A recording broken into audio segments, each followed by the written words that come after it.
এই মুহূর্তে যে খবরের দিকে নজর রাখবো, গভীর রাতের সুযোগে দেওয়াল ভেঙে একটি মোবাইলের দোকানে চুরি। ওই দোকানের দামি দামি মোবাইল ফোন এবং এয়ারবাড চুরি করে বলেই অভিযোগ। দামি গ্যাজেট ছাড়া অন্য কোনো সামগ্রী ছুঁয়েও দেখলো না চোর। যা স্পষ্ট দেখা গেল ওই দোকানের মালিক পক্ষের দেওয়া সিসিটিভি ক্যামেরার ফুটেজে। দোকান ঘরের পেছনের দিকে দেওয়াল ভেঙে ইলেকট্রিক ড্রিল দিয়ে আর ইলেকট্রিক সংযোগ করে পেছনের নির্মীয়মান বিল্ডিং থেকে, যার কারণে সন্দেহ হচ্ছে ঘনীভূত। যদিও পুলিশ খবর পেতেই পৌঁছয় ঘটনাস্থলে এবং ঘটনার জানাজানি হতেই ভিড় জমে এলাকায়।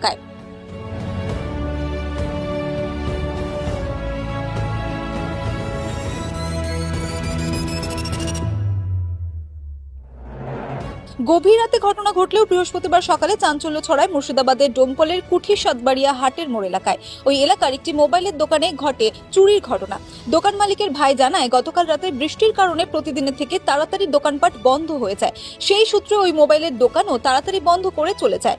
ব্যাস, বৃষ্টির সুযোগেই দোকান ঘরের পেছনে নির্মীয়মান বিল্ডিং থেকে ইলেকট্রিক সংযোগ নিয়ে দোকান ঘরের পেছনের দেওয়ালের একটি অংশ ইলেকট্রিক ড্রিল দিয়ে ভেঙে দোকান ঘরে প্রবেশ করে। তারপরেই দোকান থেকে দামি দামি ফোন, কিছু ইয়ারবাডস নিয়ে পেছনের নির্মীয়মান বিল্ডিং এ নিয়ে গিয়ে বক্স খুলে চম্পট দেয়। বৃহস্পতিবার সকালে দোকান খুলতেই নজর আসে দোকান মালিকের ভাই রাজু মীরের।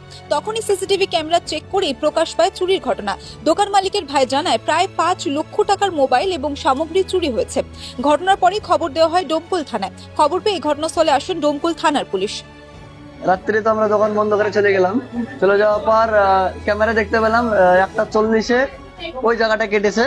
ওই জায়গাটা কেটে লোক ঢুকেছে। লোক ঢুকে আপনার বড় মোবাইল যেগুলো ছিল, যেগুলো বড় মোবাইল ছিল সেগুলোকে সব নিয়ে গিয়েছে। এখানে ইয়ারবাড যেগুলো ছিল, দামি দামি ইয়ারবাড গুলো নিয়ে গেছে। আর এই মেশিনটাকে বের করার চেষ্টা করেছিল, পারেনি।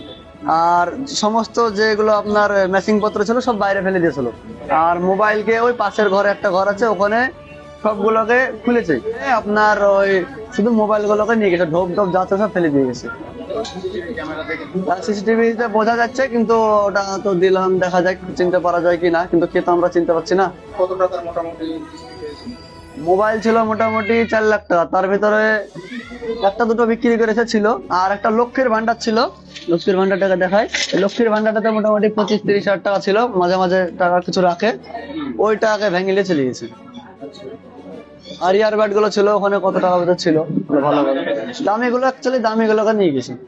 স্থানীয় সূত্রে জানা গেছে, বছর 2 আগে ওই এলাকার 2টি দোকানে চুরির ঘটনা ঘটেছিল। তারপর ফের এই চুরির ঘটনা। এই ঘটনার পর ভয়ে ভয়ে রয়েছে বাকি দোকান মালিকেরা। তবে মোবাইলের ইএমআই ধরে থানায় লিখিত অভিযোগের ভিত্তিতে ঘটনা তদন্ত শুরু ডোমকল থানার পুলিশ। তো রাত্রেবেলায় তো অনেকজনই থাকে।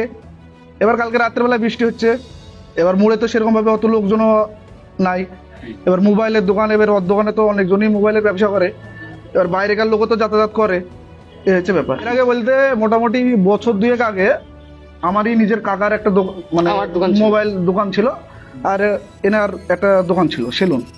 যাই হোক, কাকার দোকান থেকে মোটামুটি 1,00,000-2 টাকা চুরি হয়েছে। চুরি হয়নি তো, কালকে রাত্রেবেলায়।